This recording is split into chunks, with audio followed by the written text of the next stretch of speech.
Welcome to the Next Level Human podcast. As a human, you have a job to do. In fact, you have 4 jobs: to earn and manage money, to attain and maintain health and fitness, to build and sustain personal relationships, to find meaning and make a difference. None of these jobs are taught in school, and that is what this podcast is designed to do: to educate us all on living our most fulfilled lives through the mastery of these 4 jobs. I'm your host, Dr. Jade Tita, and I believe we are here living this life for 3 reasons and 3 reasons only: to learn, to teach, and to love. In this podcast, I will be learning, teaching, and loving right along with you. I'm grateful to have your company. Here's to our next level.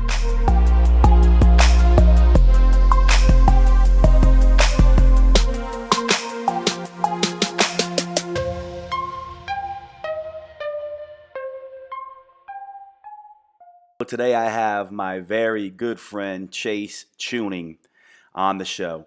We're talking about purpose and meaning and how you turn tragedy into something magical and useful and make a difference in the world with your work. You know, Chase is somebody that helps me an awful lot, someone I've learned an awful lot from, and we've had a journey together as we've gotten to know each other over the last couple years. And now we're integrating some of our business stuff. He's helping me with the podcast. And this is a really useful and enjoyable podcast for me. And I think you'll see why as it touches on many different aspects of life that we all deal with. I'm always inspired by Chase's story. Check him out on Instagram at Chase_Chewning, CHEWNING, and at EverForwardOfficial on Instagram.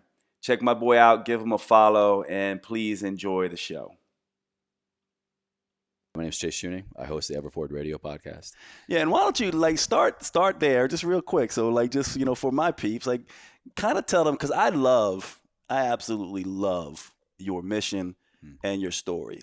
Every time I hear it, it touches me, it inspires me. It's one of these things that when you hear it, you go, that's exactly what life is about. Finding something, that tragedy, that you essentially turn into magic and purpose. Yeah.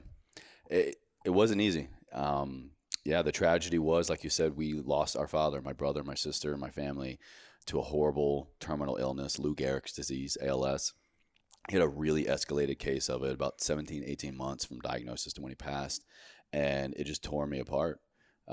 He was my best friend, my hero. At that same time, I had flown the nest of my family and was with Uncle Sam. I joined the Army, and just completely destroyed me emotionally, spiritually, for years and years. And I thought it was just this tragedy, like you said, that happened, and it was, but I was only ever focusing on that. Call it grief, call it depression. I went through a lot of different things, but it only was until really just a couple years ago I really took a dose of my own medicine. I'm this positive, walking, talking, optimistic guy, supposedly, and I try to be, but I was like, Chase, you're not living a life Everforward. This, Everforward, it's your tattoo, it's your license plate, but you're just kind of playing the role. And that's when I really looked inward and just allowed myself to feel what I was suppressing for years, and just truly mourned and truly went through that process, and finally got the help that I needed, professional mental health, and let the right people into my life and the right people closer into my life, and just began that whole work of finding the gift in it. And like I told you earlier, he gave us this final amazing last life lesson that has become not only just our creed, but our business, and the entire reason why I wake up every day, of course, besides my wife, but and taking the dog out, but it's given me purpose. I had to find it. So just briefly, the Everforward sort of mantra, I love that. What's it like? Tell them what's that about? What's it mean to you? It means to me, well, my catchphrase, I'll say the elevator speech is, to bring heightened attention and awareness to key areas of our life, such as fitness, nutrition, and mindset. That's kind of a good description of the show and the brand. But to me, it's just really just being a decent human being. When I think back to everything that my dad tried to instill in us and the message behind it, it's not very much like what you were doing, Next Level Human. It's not trying to be better than thou. It's not trying to be holier than thou. It's just be a decent human being, while at the same time looking around for other decent human beings, growing and cultivating that community, and just making everyone around you and your environment as much as possible, just better and just true and authentic, really. I freaking love that message. And it's funny because I do think Next Level Human and Ever Forward, it's like literally, if you're listening to what Chase is kind of saying, there's this whole idea in there that like I have this idea of these 4 jobs, and those 4 jobs are inside of Ever Forward as well. And it's kind of what, you essentially do. It's like we got to look at health and fitness. We got to look at finances. We got to look at sort of personal relationships. But then most importantly and critically, purpose and meaning. And the reason your story inspires me so much, and stories like yours, is that the thing to me, and I want to just sort of get your thought on this, and then we can go in any direction you want, but I love starting here. But the thing to me about purpose and meaning, it's one of these things that I'm not sure you can find it truly until you kind of get beat down, until life, basically, holds you down, pins you down, and gives you something to really go, wow, I'm not the center of the universe. Things are not guaranteed. I'm not going to live forever. I don't get to have certainty and stability in my life. Things can be random and cruel. How do I make sense of this? And how can I turn this into something that makes a difference for my own personal growth, but also makes a difference for the world? And one thing that you and I have both done with some of the things that have happened in our lives. And by the way, I have my father. Like that, to me, part of the reason your story scares the hell out of me, because that is the one thing, same as you. Based on absence, really. Yeah, he's my best friend. Losing him would be so tragic to me, but I have had my own pain, and everyone listening has had their own pain. But you've made a right turn. Some people go left. Some people degrade. And maybe you were in that. Sounds like you were in a dark place for a while, where it did take you backwards for a while. But you went left. If you go left, you degrade yourself. But if you go right, you go, how can I use this to be better in the world? And more importantly, to take my lessons and help other people grow. That, in the end, to me, is how you find purpose and meaning. And most people think that you find it through doing joyful things or being happy and, getting married and having kids, which I do think it's there, but without the dark stuff, without the tragedy, you don't have someone as deeply purposeful as someone like you that you run into. Like, part of the thing that I think you and I see in each other and why we immediately connect is because it's like, here's somebody who's been through tragedy, suffering at, a deeper level, and has gone right and actually gone to their next level, elevated as a result of it. And that, to me, is the piece that ties it all together.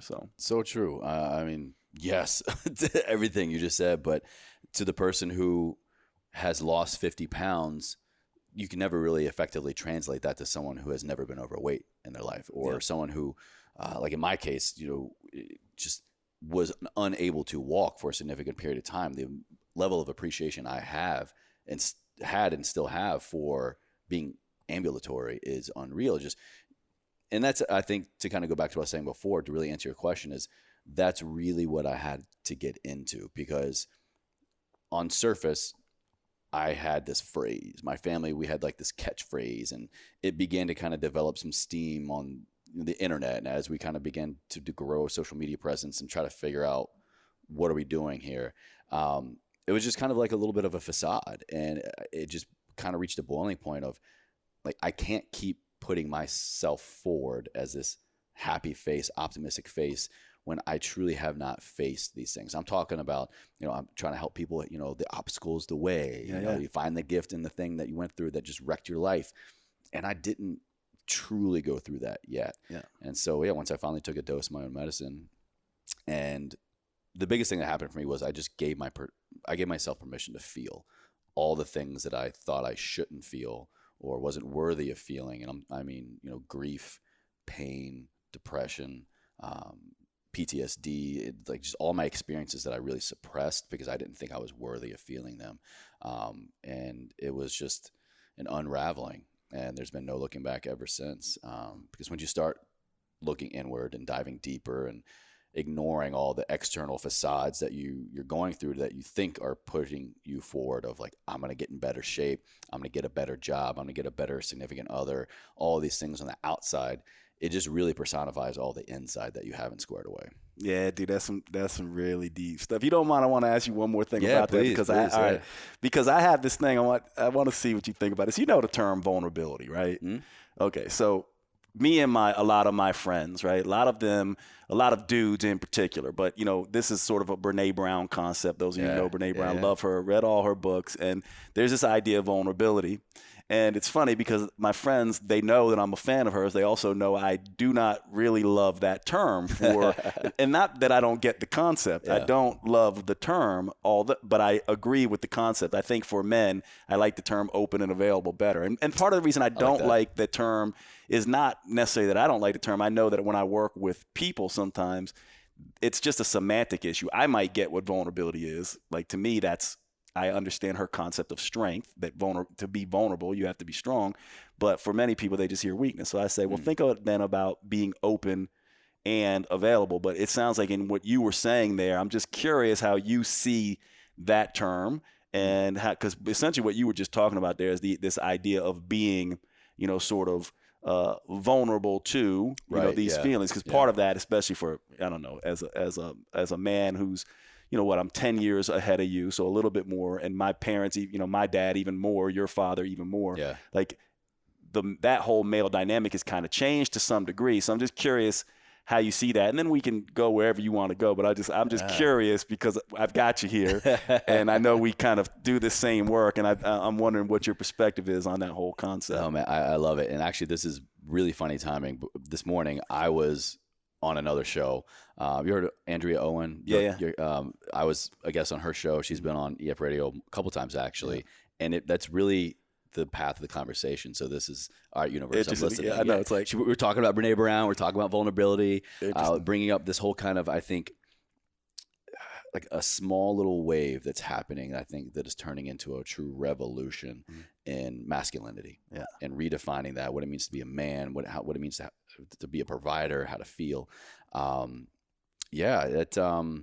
Vulnerability for me was something that I think probably played a role in what I was not allowing myself to feel, what I was suppressing, because I didn't grow up in a household of like, we don't talk about our feelings or you don't show emotion kind of thing, but it also wasn't very like, hey, how are you? Lovey. It was kind of like a little in between. And then of course at 17, I joined the Army. And that's a whole different kind of culture. You don't express weakness in that culture at all, right? We're at least the time when I was in 03 to 09, something like that. Weakness can equal death. Weakness can equal failing the mission. Weakness can be that half millisecond of making a decision that is going to cost you your life, other people their lives, or just a horrible tragedy. And so I was trained literally for years and years and years to not be vulnerable and to not think, to just react. And then, add on the tragedy of losing my father and being thousands of miles away from him and my family at the time. And vulnerability was not even on my radar. I had no idea what that meant. And I think my wife kind of makes this analogy a lot of how professionally, like getting my professional career started and just really personal growth even, like I kind of have a learning disability because I didn't really start until I was like 24, 25 when I was getting out of the Army and, going to college. I'm the old guy on campus, right? I'm just getting my professional career started, my first real job at like 28 years old when everybody else is already working their way up upper management and stuff. And so a lot of things hit me and maybe it was maybe it was a blessing in disguise, and it kind of forced me into being vulnerable because I really wasn't latching on to just any real belief system. And once I kind of began to figure that stuff out, or rather life smacked me around in a lot of ways, it really physically, emotionally, spiritually brought me to my knees and, really showed me vulnerability for damn sure. You know, it's funny. The reason I want to ask you about it because I know about your military background and I know a little bit about your history. And to me, distinctions matter. You know, so it's kind of like when we have these discussions, because I know it's going around. It's definitely something that everyone's talking about. Vulnerability this and vulnerability that. And what I heard from you. It's trending. Yeah, it's trending. Exactly. Exactly. It's the thing. But then I just go and I wanted to get part of the reason I wanted to ask you that because I know your sort of your story of your father and I know your history of being in the military. And to me, I go like this. You know, it's kind of cliche, but I'll use it anyway. But there's a way that, you know, essentially warriors show up. And men and women can both be warriors, but certainly men have more historically been identified with that sort of class. Sure, yeah. And to me, the idea of, you hear it on both sides, right? Sometimes you hear men have to be warriors. Then you hear the idea of men need to be sort of vulnerable. And the way that I, like, you know, the way I do this, and I talked about this with our good friend Josh Trent, but we talked about the idea that there's something sort of in the middle there where there's a time and a place when you're out and you're in danger, or when you have a family to take care of, or you got stuff that's going on that you just have to buckle down and do your job. There's not really, in my mind, a time to do that. Yeah, you know, that's a time to be the warrior. That's the time to be engaged in the fight. Yep. And then, of course, after the smoke is cleared, you know, then there's an opportunity for you to process feelings and to open up a little bit and to be open and available.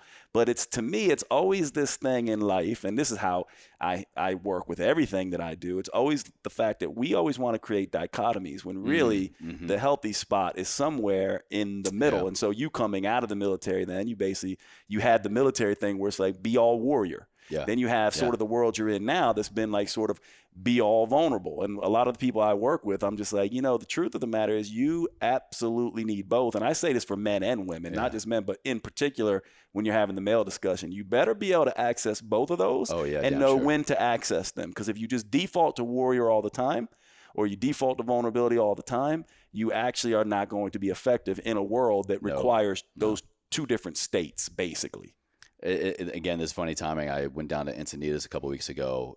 Mark Devine, ex-Navy SEAL commander, top of his class, one of the most badass SEALs, I think, of our time. And his whole thing now is, how can I be more Zen? Like, I'm a Zen warrior.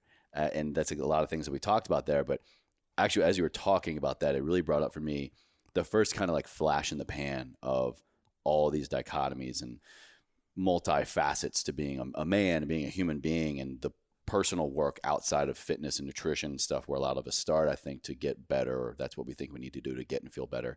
Are you familiar with Elliot Holst? Do you know him? I've heard the name, yes. He's down in Florida. Yeah. He's gone pretty wild nowadays. He's a little woo-woo. That's what I was going to say. I was literally going to say he's a little woo, right? Like he's gotten there. You know, I still respect him, but to this day, one of the first principles that I picked up on, he was one of the first fitness YouTubers I watched, and I learned a lot of strength and fitness and gym stuff from him. But he always talked about these 4 areas that he lives his life by, and it was based off this book: King, Warrior, Magician, Lover. And as you were talking, like, just those words just came back up into my mind. I'm like, absolutely right. I mean, as you know, queen, you know, a woman, whatever, man, as a person, you know, leader, warrior, magician, lover, I think are all these kind of main areas when you think about every area of our life that we have been, need to be, or are right now. It's kind of one of those areas. Sometimes we got to get crafty. Sometimes, you know, we need to be humble and just be there and support people. Sometimes we got to grow a pair. Sometimes we got to, you know, man up, woman up, and, you know, lead and just, you know, attack, whether it's, you know, you're literally protecting you and your family or somewhat what you believe in, or just, you know, go on the offensive in your career, whatever. But it's that kind of melting pot of all those areas there that I think that's what I'm personally striving for. And I think it definitely aligns with you too. Yeah, I love the nuance of it. And I feel like I want to have those nuanced conversations now, because it gets lost when you start, you know, just going, okay, this is what's popular, and then people default. It's the same way in metabolism, like, you know, like the keto diet. Everyone's doing that. Is that useful for everyone? It has a place. It's a tool. It can work. It's being vulnerable. It can work. You know, but is being vulnerable all the time useful? I think like when someone like Brene Brown puts out a book, the reason it's important is because people don't understand its power. But that doesn't mean that it should be the default state now for everyone. Just it's like not we the didn't understand. be all. It's like we didn't understand the keto diet either.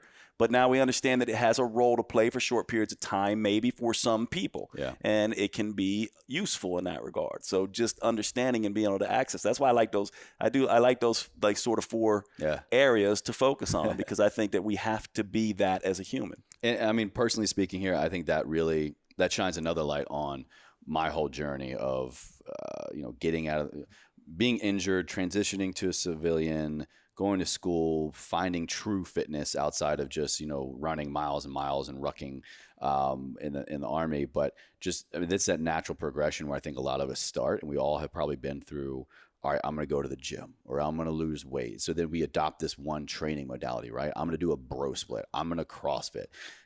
And again, personally speaking, but I see this all the time in real world and the internet for damn sure, people just latch on so heavily to this ideology, this daily practice, these daily habits that they just see other people doing, and they think that's the end all be all. Like, I can only eat this way, I can only train this way, I can only live this way.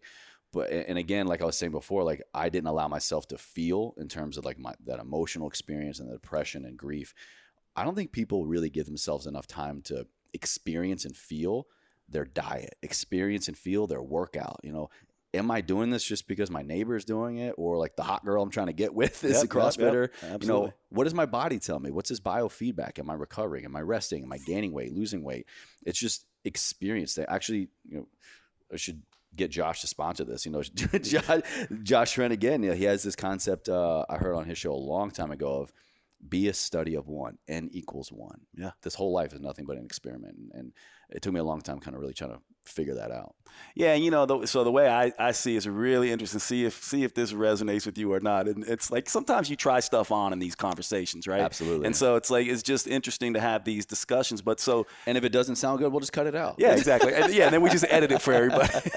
But so I have this concept with Next Level Human is there's 3 types of human, right? There's sort of this base level human, and the base level human sort of acts from a place. It's almost like a child. A child is, they're wonderful, but they're the center of the universe. They don't know any different. They think it's all about them in a sense.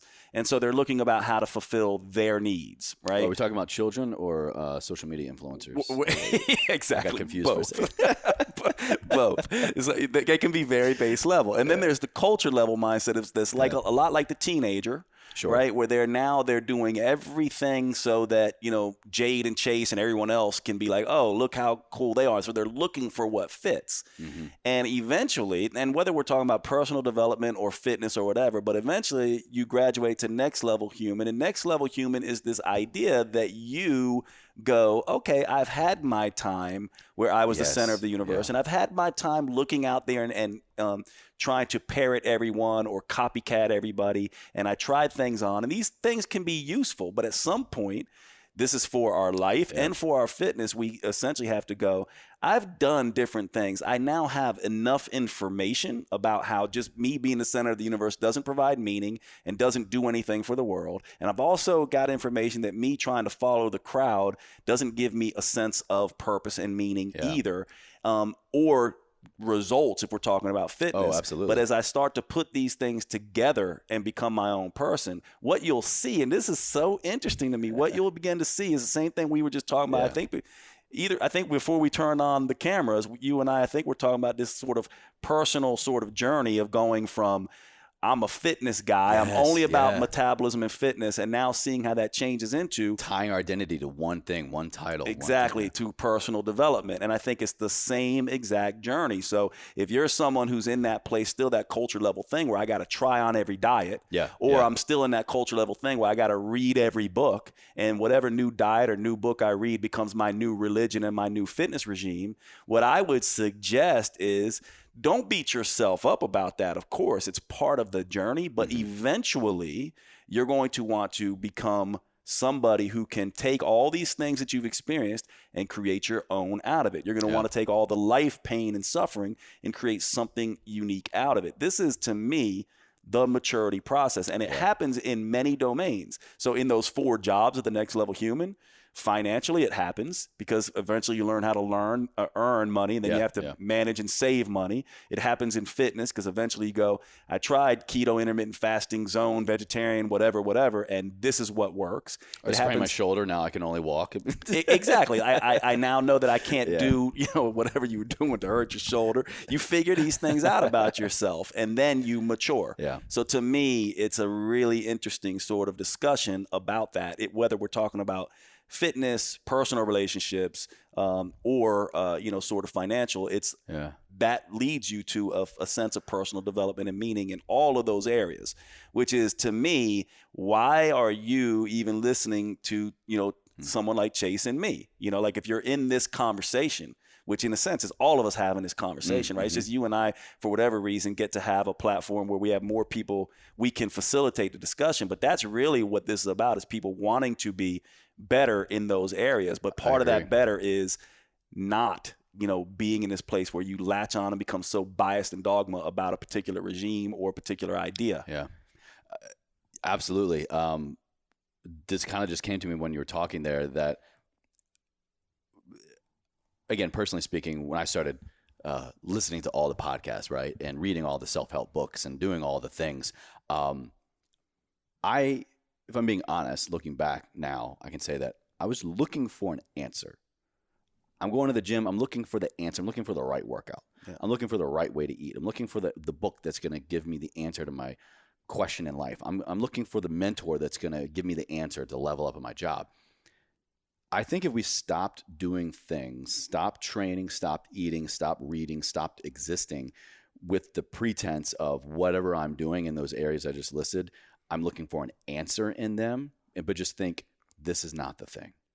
This is not the answer, but the experience is. I love that. This is not the answer. I'm here in this gym, doing this program, eating this diet, in this job with this other person, to find my answer.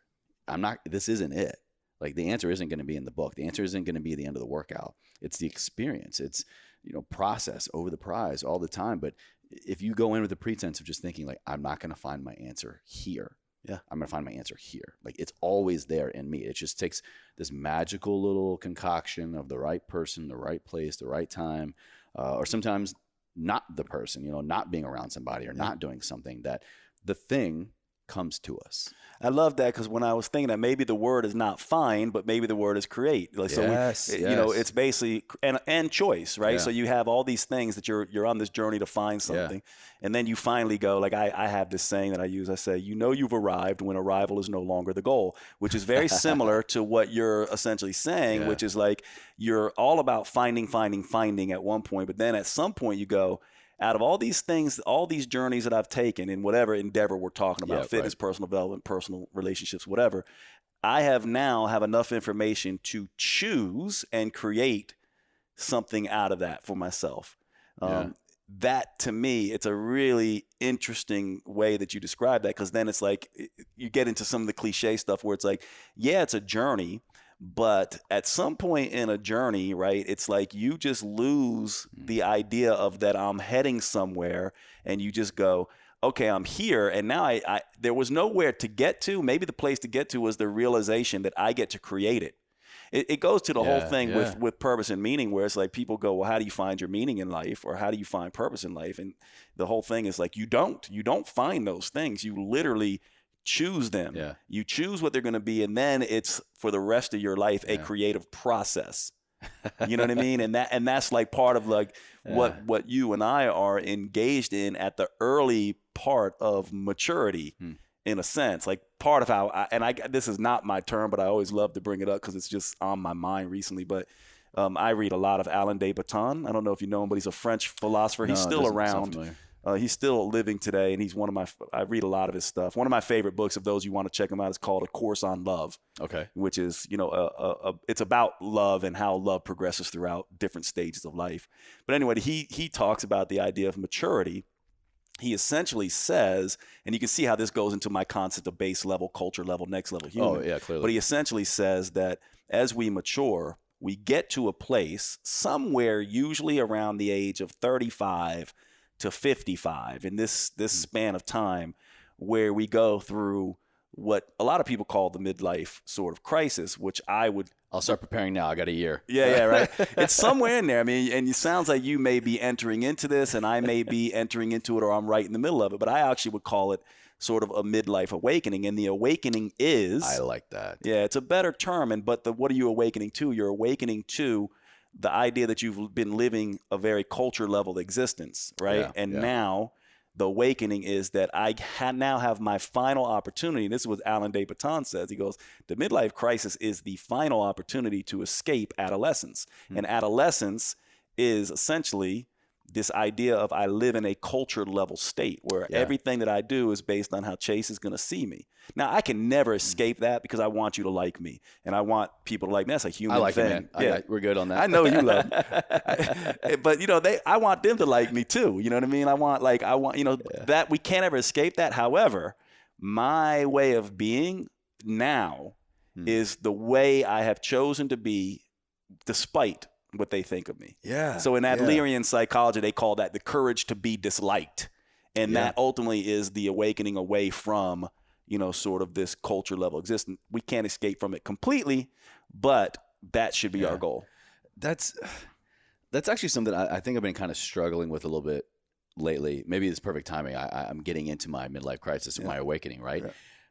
Yeah. I know a big part of it, just because now the past 2 years, I'm in a space where I'm responsible for my income. I'm responsible for my livelihood. Like, I work for myself. I do all these things. So I have had to significantly reprioritize a lot of hobbies and interests and just casual going out and, filling in fluff time here, because I need to work. I need to make a living. I need to pursue this passion that's in me. Yeah. And I've been struggling a little while because I recognize I've been here exactly a year pretty much in LA. And my wife and I have this conversation all the time. It's just, she came here for school. I came here to work. And for a while, we were just so miserable. It's like we never go out anymore. We hardly go out to dinner. We don't have any friends. And it's just like, well, are we really distraught about that? Okay, let's go back to the reason why we came here. The reason why we came here is for you to pursue your higher education and for me to just pursue growth professionally. Yeah. Okay, we're hitting the mark on those two areas, but still latching on to this, I want people to see me and like me. I want to go out. I'm still holding on to these old belief systems and habits that, do I truly still want them? Yeah. Or is it just what I think I'm supposed to still be doing? We were joking earlier, but I stay in my bubble. I go weeks without driving. I live in my little 5-block radius downtown, and it's just, I work, I wake up, I just wash, rinse, repeat. Yeah. And it's just really accepting, this season of my life, and that it's okay. It may feel different and uncomfortable, but am I hitting my goal? Yes. And I think I struggle with that, and I think a lot of people do, because you feel like you're supposed to be this kind of way. You're supposed to be doing these things for self-love and exterior love, but why? If it doesn't serve you and it doesn't serve those around you, then do you even have a goal? Do you know what you're working towards? Do you know why you do anything? The people around you, do they truly matter that much to where your relationship is stemmed off of how many happy hours you go to, or not to make it all about drinking, but how many times you see other people do other things? Why? Well, drinking is associated with connection, which is why we always bring it up that way. Yeah. I mean, sure, I would crack open a beer right now with you, but that's I enjoy a good beer, but my thing now is totally shifted into I've become really obsessed with connection. Same. And I've always believed it, and I've said it, but I've truly grasped it this year being here, just because of the in-person connections that I've been able to make, that this is really the most fulfilling thing in the world. Yeah. And when it comes 10 p.m. on a Friday night, and if I just happen to still be out, I get anxious. I'm like, should I stay out and be social? Or I could go home, get great sleep, and wake up again and just crush it. Yeah. I mean, this discussion, I think, is another one of these things that you can gloss over it real quick. Yeah. But if you really get into this is some of the deepest stuff that we have in our lives. So here's my take on all of that. This, to me, is one of the most, I think it's a conversation we have to have, because and you'll see, it'll just see where this goes, because I think this is critical. Here's the way I see this. When we are between the ages of 15 and 30, let's say, right, we humans are very engaged in life, right? We have first loves and first heartbreaks. We lose people. We're at least conscious to some degree now. Like we're a teenager, we can see our, you probably lose somebody in, someone who dies. Yeah. You've lost family members. Like you start seeing, and you understand what that means. You have awareness. You of have self awareness stuff, of it, right? You can see where you like people and they don't like you, or where they don't like you and you like them, where you travel, you're in the military, you go away to school. It's a very heavy learning change and challenge, right? And in that, we look back on that and we go, those were the best times of my life, because we are happy and we are sad and we are beaten and we feel, like we've conquered and we've done all of these things. And then what happens is our whole life, while we're going through all this frenetic change, some of it very deeply painful. Sure. We get to a point where we're like, I'm going to get stable. I'm going to get married. I'm going to have kids. I'm going to do my, this job. And then we get there, right? Many of us, and we think, stability.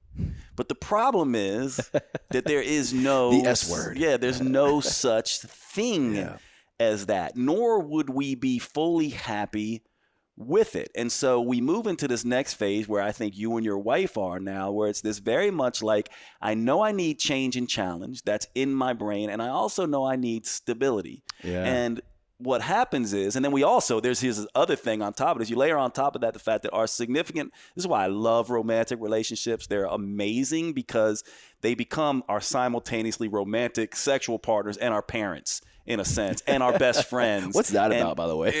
That's attachment theory 101. I didn't sign up for this shit. Yeah, exactly.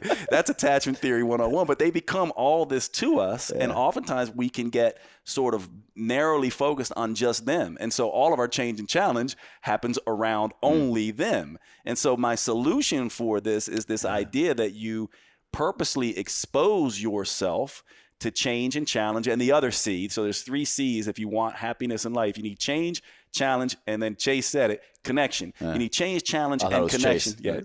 Chase is the 4th one. You need change, challenge, connection, and chase in your life. But you need those 3 C's. And so when you start feeling like you're stuck in relationships in general, to me, I always go, like when I'm working, because I do a lot of counseling work as well. And when I work and counsel with people, I do literally in my head go, where's their change? Where's their challenge? Where's their connection? Because if they're feeling depressed, anxious, I'm looking at where is that? And then I'm looking at how are they balancing that with stability? Because think about it, too much change and challenge and connection is very draining, right? It can be That's very how you weed tough. out a gene pool, It's Absolutely. Like, if you don't evolve, you don't adapt, bye. Exactly. And you have to then, to counteract that, you have to have stability. But too much stability is also detrimental. And so there's this whole thing when you were talking about the idea of, okay, I need to go out and challenge myself and do this new stuff, but I'm also having long periods of time in, where I'm like in my little bubble and I don't want to go anywhere. I think you and I were kind of fighting back and forth subtly, being like, who's going to come to who in LA because of the drive out here, right? It's like Chase and I only live play that game. But it's been a year and this is the first time we've seen each other because no one goes anywhere in Los Angeles.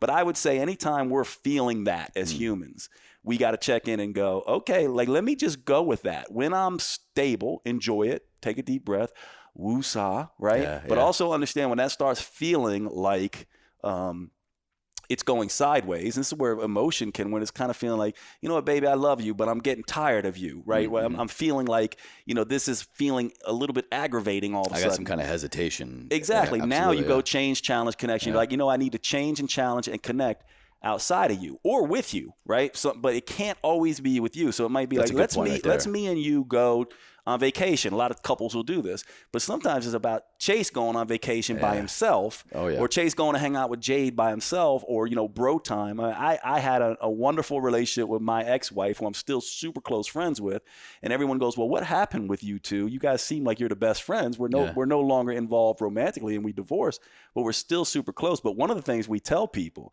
who ask us about this is we say, all of our change and challenge and everything was always done together.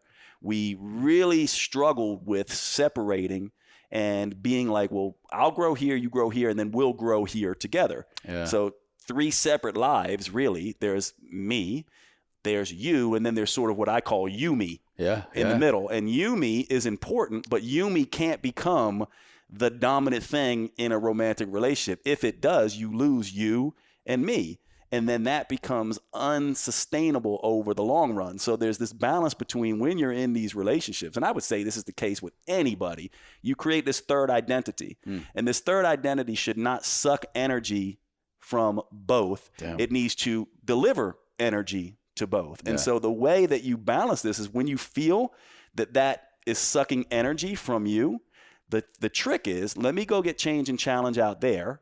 Doesn't mean you go do what I did, which is go have an affair, which is a whole big mess. I'm not saying that, but to go out and get recharged somewhere else through your own change and challenge so you can bring that back to the relationship. And then every once in a while, take that relationship and take that you, me, to a place of change and challenge. And then balance that stability. But that's how you want to be looking at relationships, because it seems like that might be sort of what you're talking about. And again, this is a maturity thing to understand. You put your oxygen mask on first, then you take care of your partner. So in a sense, it is that psychological equivalent of you put your airplane mask on, and then you can go, now I can feed you me. That's so amazing to hear. And honestly, it's like calling me out a little bit. Anyone who on my platforms who has followed me for a long time, there was a period of my life about 4 or 5 years ago now that they could probably tell that my wife and I, we actually split up. It was like a weird gray area. Like we're on a break, split up. It was just like a weird situation. We still kind of saw each other. We still kind of talked to each other, but we weren't together. Yeah, we all know those kind of relationships. Yeah. And we had already been together at that point for about 2 years. We were moving, out of our hometown together, doing all these things, and then it's exactly that. And we had multiple conversations around that. And she was more upfront and she was more aware of these things that you were talking about than I was. And this is right before the crux of my diving into reading all the books and all the podcasts. Yep. It was all about the Yumi. Yeah. And she was honest enough and brave enough to bring it up, where I was just I was madly in love with her. So I was like, whatever you want. She goes, I don't fucking want that. Like, what do you want? Yeah. I also want to do what I want. It shouldn't always have to be just this you, me thing. And she was the first person, I think, if not one of the first people to call me out and be like, there's something more there. Oh my God, I love her, man. You guys got to meet. Absolutely. And she called me out and she was like, look, you're it for me. Like, I want to marry you. Like, we're going to have kids and do all this, but you have lost yourself. And babe, you better figure that out. Yeah, absolutely. And it was the most miserable time of my life. It was so hard. I didn't understand, because in my mind at that time, I was like, what do you mean? I'm giving you everything that I think you want. I'm giving you all my love, all my attention, all this stuff. And she's like, that's like, who are you anymore? And that's when it was about a 4 or 5 month period. And we just kind of danced around it, and it forced my hand. The challenge was there. I didn't want it, but it was necessary. And then the change that came about that was, it really allowed me the opportunity to figure out who the hell I was and what I wanted. Because even as much in love as I was, it was all you, me. There was no me. Yep. And in that time, go back to my Instagram posts, go back to my YouTube videos, go back to really the origin of anything that maybe people have come to know me for. It all started at that time. I love that story. Yeah. I love that story. And isn't it funny, man? I do think this, not to bag on men. Men have a lot of great things about them. But I do think when we're dealing with, women to me, they have a little bit more emotional insight than us, just because of the way they connect a little bit more. Not always, by the way. You should never have generalizations, because they're never always true. But just in general, it doesn't surprise me that she was the one to kind of help you, sort of see that. It's critical. And all I would say to people who are listening to this, from my perspective, the lesson in that is that what we should be doing, there's this whole thing about rise to the occasion. Well, to me, rising to the occasion means, in a sense, you're not prepared for it, and then once it happens, you have to figure it out. To me, I think more, yes, there are going to be occasions you have to rise to. That's life. But Also, if you create the occasion, in other words, you start going, I am going to, yes, controlled stability, but I'm going to create change and challenge and connection in my life, even when I don't want to. And then when you do have to rise to the occasion, it's not as much figuring it out because you've kind of done it. Yeah, you got a little bit of a template. Yeah, you got a little bit of a template. You know, it makes me I'll tell you what's interesting. I never was in the military. I've always sort of I've always vibed with sort of the warrior mentality in sort of the way that I was. And my jealousy from not having been there, two things, is that you don't get to, putting yourself in harm's way for a purpose that you believe is greater than yourself.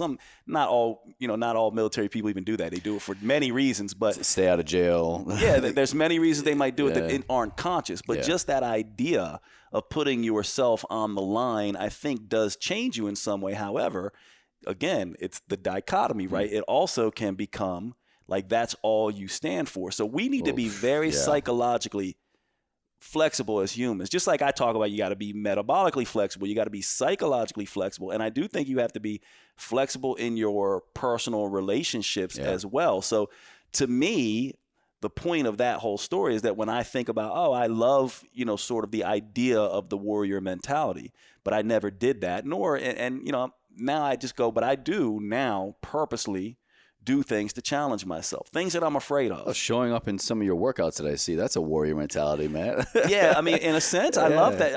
I do think it is. Exercise in that way is something. Willingly showing up every day and forcing stress and possible injury, my shoulder, and just like literally tearing your muscles down. Yep. I mean, that's a warrior mentality. I definitely think it is, and I actually think that's the one. It's funny that you went there because if you were to say to me, if your follow-up question was, well, how do we do that? Yeah. I would say the simplest way to do it is through physical pursuits. Exactly. Physical pursuits are the best way. It's the best metaphor for life. It's like you doing, whatever you were doing. It's funny. We were talking about how he hurt his shoulder and he did it squatting. Most of you think it'd be a push press or a bench press, but like to me, that's how come people, I'm 45 now, so I'm not nearly as strong as I used to be. And I'm also a little bit out of shape compared to I used to be. But so my mom and dad go, I'll settle for this at 45. Well, I appreciate that. By no means. I appreciate that. You're good, man. But it's interesting. People always ask me, they're like, why are you my trainer partner's like, why do you need to squat 405 anymore? It's not, and I go, you're right. My body doesn't need it. And maybe it's even detrimental for my body, but I want to challenge my brain with that heavy ass weight for the rest of my life. Because the brain knows that we've done something before. And then I think the ego wants to just constantly remind ourselves and show ourselves that it can always still be done. Yes. And that's not the case. It can get us in trouble. And maybe this is my body telling me the same thing. Like, hey, Chase, about to be 34-year-old Chase doesn't need to be squatting, like 350, whatever I was doing, for reps. Like, you're good. You've achieved fitness, right? Yeah. And see, that's exactly exactly such a cool conversation. Because to me, I go, exactly, your brain will tell you. So it checks you. Yeah. But at the same time, then you also go, but I'm still going to seek it because I want to play right on that edge. Yeah. Learning happens right on that edge. If we're I'm kind of done with that. I'm just going to start doing yoga now, which is, I love yoga. Oh yeah. But it's like, I'm always going to lift heavy too, or try as long as I can because that keeps me on that edge. And it also gives me direct feedback to my ego. That's like, you overextended yourself, dude. Like, no wonder you're should have been a yoga day. Yep. Should have been a yoga, or you didn't recover enough, or you're not taking care of other things in your life. So these to me are lessons that apply across the board. Like there's no greater metaphor for life than, in my mind, sport and fitness. Yeah, and it was, I say this all the time, and again, this is, like I said before, sometimes we have to take a dose of our own medicine, pay attention to actually, walking the talk. I say that, your body will whisper to you a long time before it ever starts screaming at you. That's interesting. And we just ignore those whispers because, this kind of hurts or this aches or I didn't get a good sleep or my diet's been off, but like, it's fine. I can get through it. And we can. The body is amazing. The mind, the body, the soul, the muscles, everything. You can endure a lot. And for me, I was telling you, for years, I've had this kind of touch and go on and off shoulder thing. I get treatment.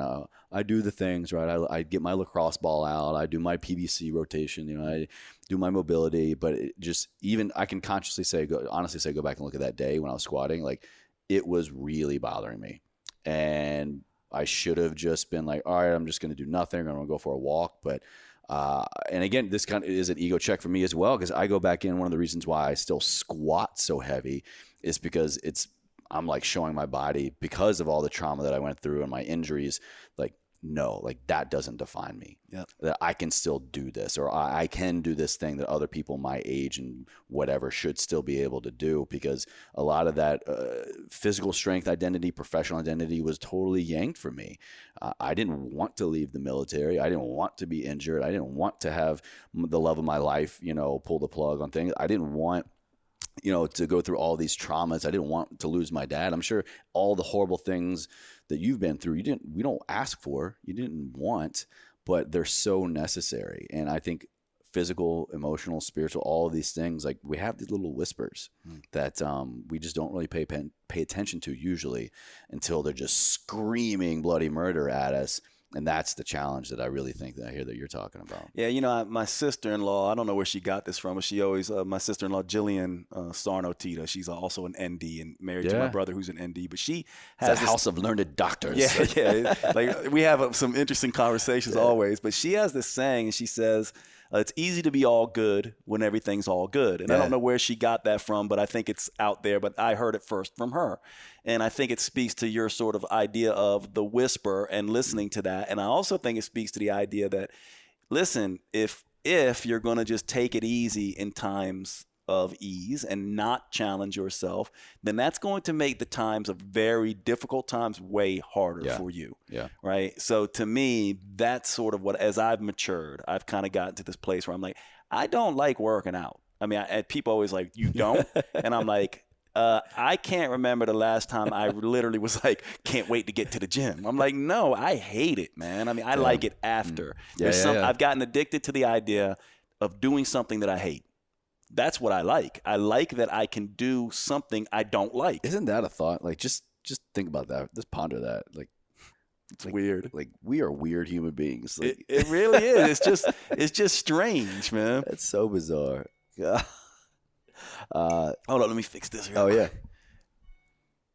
Because I think that makes. Did it cut off the video? Yeah. Let's see. Yeah. I mean, all of these things have to be kind of like the encompassing body of next level human. I know we've kind of talked about it, and I love this kind of like dual interview style, but I do think sometimes I've forgotten at least to circle back to really accurately describe you and what it is you're here to do. I got to know you through really the fitness and nutrition, the get your heck in check, and the metabolic effect and all this stuff. But you have grown personally, professionally, and so share with us, please, for my audience, what is this next level human truly all about outside of what maybe we've already described? Yeah, I mean, honestly, it's a lot of what we already talked about. But just to sum it up for you, as Chase says, I started in the metabolism world. But the truth is, I really started in the personal development world. So I've been doing this work since, I started personal training when I was 15, which I know is weird, but I really started very early, like writing programs for people on my football team. Then 18, I read my first book of self-development after I went through my first breakup. Wow. Now fast forward to where this conversation today, and ultimately all that experience, and it goes to what you were saying, all the heartache, all the experience, and I've lived a charmed life, man. I have, my whole family is still together, but we have our own wounds, and we all, are. Wait, you're human? Yeah, exactly, right? Exactly, right? I mean, that's the whole thing, and I think that's a good message for everyone listening to hear. It's like it's not comparing wounds. It's just the idea that we all do have our own form of suffering. Next level human is this idea above and beyond everything else. It's the idea that I, as a human, have one guarantee, and that guarantee is that I am going to suffer. Life is not going to be everything I want it to be. I will lose. I will hurt. I will get sick. I will have my heart broken. I will lose my loved ones. I will die. This is the idea. we will suffer. This is a very Buddhist, by the way. If I'm very much into philosophy, and this is a very Buddhist philosophy, they say life is dukkha, which means life is suffering. And the acknowledgement of that is kind of scary at first until you go, but suffering actually can be a source to great sort of beauty and learning and growth. So like Viktor Frankl. I mean, like he's the typical example of that. So Viktor Frankl's book, A Man's Search for Meaning, is exactly what I'm speaking of, and it speaks to this deep wisdom of the Buddhist in a sense. And so to me, it's this: pain is the path to growth. Suffering is the source to purpose in a sense. Next level human is about just saying, you know what? Pain is the path, suffering is the source. I'm sorry, man.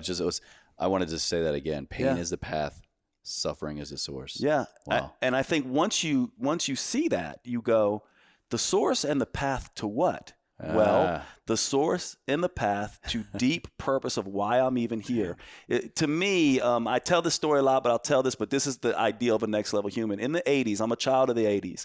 And in the 80s, there was this case. When I grew up, we would sit there and have our breakfast cereal and look at these cartons of milk. And on these cartons of milk, there'd be faces of children, right? And these children would be missing children. So you'd sit there and look at them. And that story I found out years later was, it was either a father or a mother. I think they were single, I don't know, but a family lost their kid, was kidnapped, raped and murdered, this little boy. And essentially they never found the kid until years and years later. Now that's the most horrifying experience you can have as a parent. This woman or man or couple made it they took that pain and made it a path. They took that suffering and made it a source to help other parents not lose their kids. And their whole mission was, now imagine you and me, we're entrepreneurs, right? So we know, let's go back and think about what this would entail. You have to go to the Dairy Council and say, you have to go to the state legislators and say, you have to go to you have to have a monument. And this is the time that, social media wasn't around. You have to to get all the milk cartons across the nation to have pictures of missing kids on them is a monumental thing. An act of God, basically. Pretty much. And thousands and thousands of children were saved as a result of that.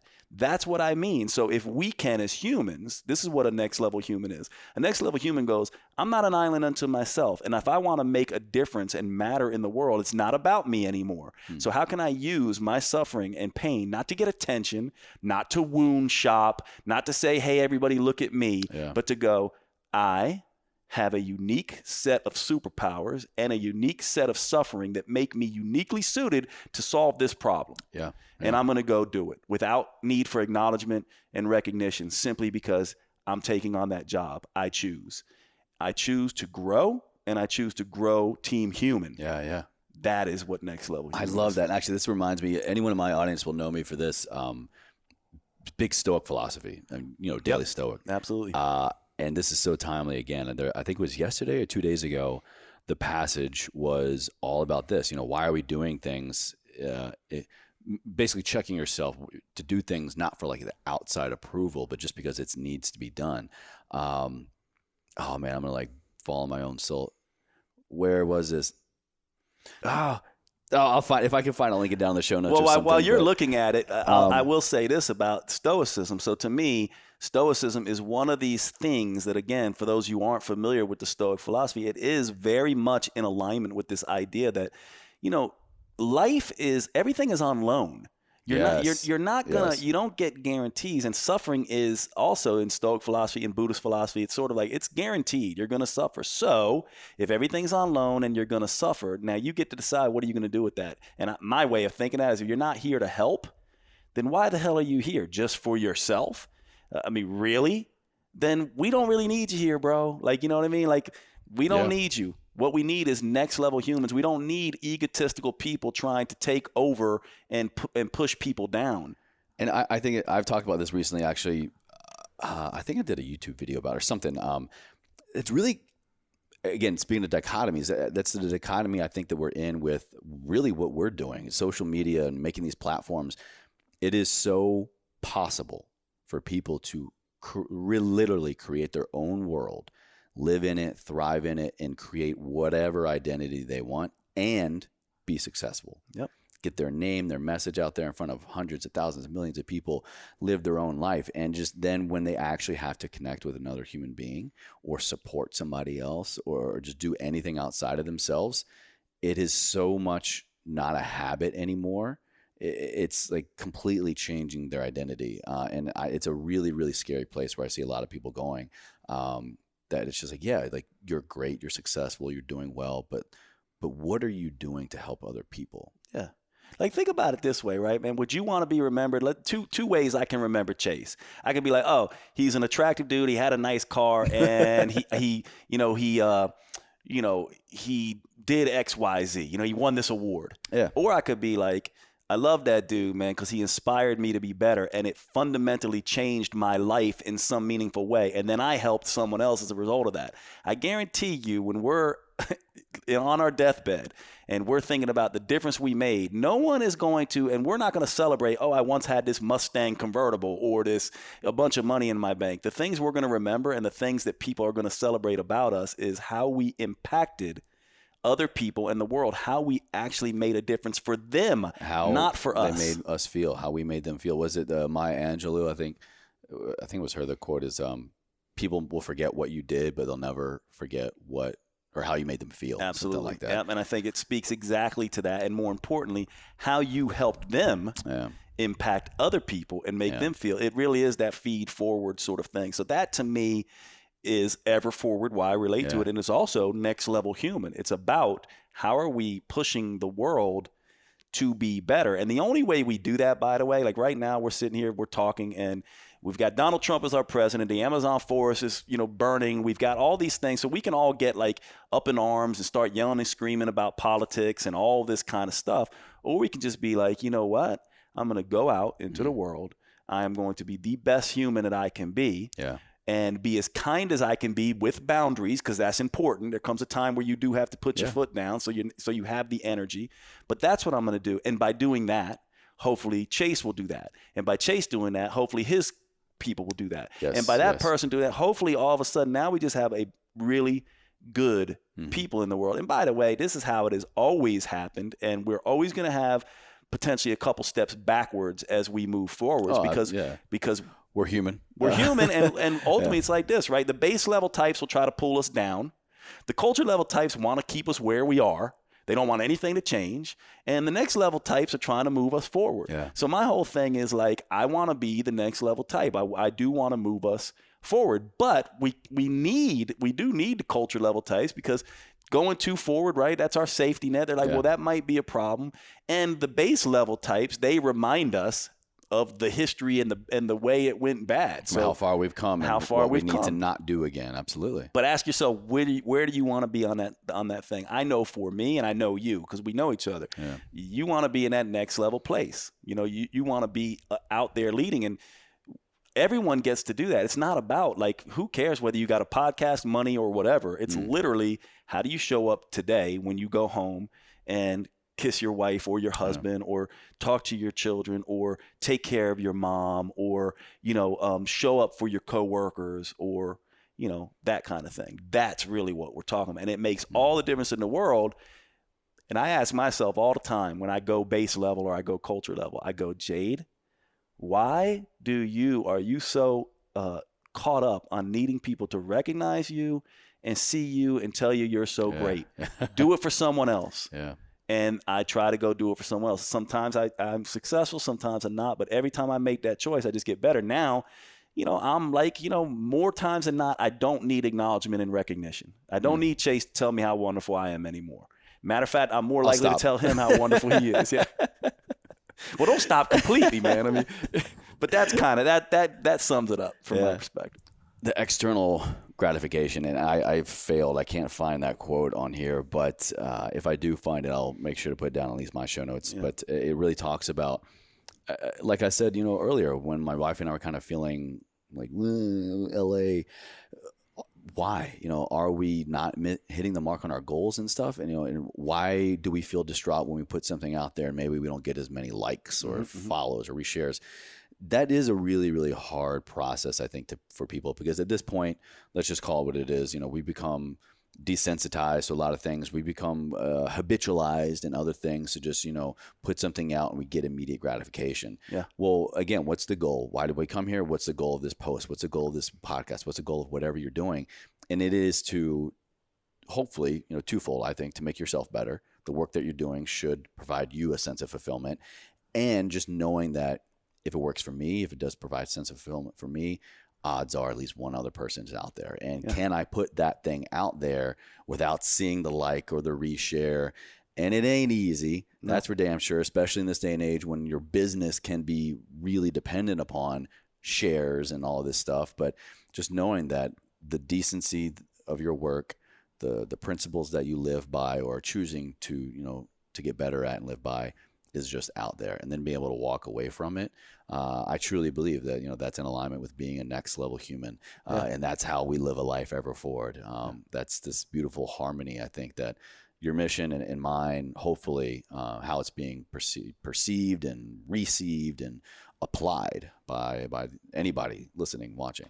Yeah, it's a beautiful way to say it. And I'll just say, I have one more thing to say that, sort of sparked me on that. And then, I think we're good. But I think like when you take that last sort of thing that you sort of brought, where it's kind of like we want to be liked and we want to be seen. And then you hear the people listening hear the idea of like, well, you shouldn't seek acknowledgement and that kind of stuff. It's not that you shouldn't want it. It's human to want it, right? Yeah. And it's not that it's not useful. That feedback is incredibly useful. In other words, if you're getting likes and shares and stuff like that, it is an indication that you're on the right track. You're on the right track. However, the distinction is when the likes and the shares become the reason that you're doing the thing in the first place, and they're the only reason. That's when you're in trouble. So from my perspective, I go, let's cut ourselves some slack as humans. Yes, we want likes. Yes, we want shares. And yes, we should put ourselves first, because us putting ourselves first bolsters our energy, allows us to be successful monetarily. Absolutely, That's what allows us to give back. But if that is the only reason that we're doing the thing that we're doing, and it's the only source of motivation, you will live a sad, depressed, tired, defunct life. It's not what inspires. So yes, use it, but purpose should be the thing that you're looking to create, and you create it. It's not, you don't find it, you just decide right now. Like you decided, you made a choice. This is what my life will be. And by the way, you have full permission to change it at some time. You and I were just talking like absolutely. Your career is taking a path that your purpose may slightly change in its trajectory, but you are now a very, purposeful person. That is where we need to get to. And that needs to be, in my mind, the thing that is mostly driving us as humans. And then the rest of it, we just go, hey, I'm an ape. I have I have certain needs as a human, and I accept that. Yeah. But as a next level human, as someone who's moving ever forward, you have to go, I lead with purpose. I don't lead with, look at me. Or I don't lead with, I want to win. I lead with, I want to make a difference. Absolutely, man. Well, Jade, it's been awesome having you back on here, Same, man. brother. Thank you so much for being on mine as well. Having me on as well. Next time, I won't make it another year before we see each other, especially now that I'm on the same coast as you. Yeah. When we met last time, I hadn't moved here yet. It's been right a year. Like basically this coming week will be a year we've been here. And just, again, I can't really complain. Life has been good. My wife is killing it in school. She's going crazy, but she's keeping her head above water, and being here in the presence of other people, so many other like-minded people, has just been a blessing to me. So thank you for just your conversation, your time, and being a reminder, that I am adherent and my purpose is being fulfilled. I mean, thank you back, man. I mean, this is what's beautiful. It's exactly what we talked about, right? Like literally, you and me now get to learn from each other. I love your voice being in this space, and it helps me be better. So thank you, my friend. Likewise. Well, for my show, at least, we've asked you this before. I have one final question. Yeah. And I know we've talked a lot about it, but we all change, we all grow. So I'm curious what this question means to you now. How would you say that Jade Tita lives a life ever forward? Yeah, I mean, for me, it literally, the one thing that I have done is whenever I'm having pain, right, which I do, Like I was just telling you, I'm going through some romantic, stuff now with someone I love. Whenever I have that now, the way that I turn that into something, I go, let me see that I can soothe that in someone else. Like I've just realized that one of the best ways I can soothe my own pain is looking to soothe that pain in others.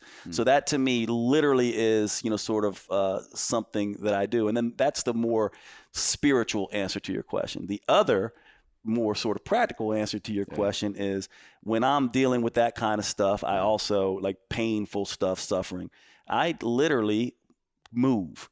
To me, moving my brain, sometimes when it gets stuck, I move my body, and that gets me moving forward. So it's like, I think that's the other answer to your question. Whenever I feel stuck mentally, I can move myself physically and get myself unstuck. And those are the two ways that I sort of do that. And actually, I'll throw that to end. I want you to answer your own question. Oh, damn. Like, what are you doing recently? Like, so how are you? Because, it changes, right? I mean, very true. I mean, you're moving yourself forward by this podcast, but do you have any other insights, practical stuff that you do?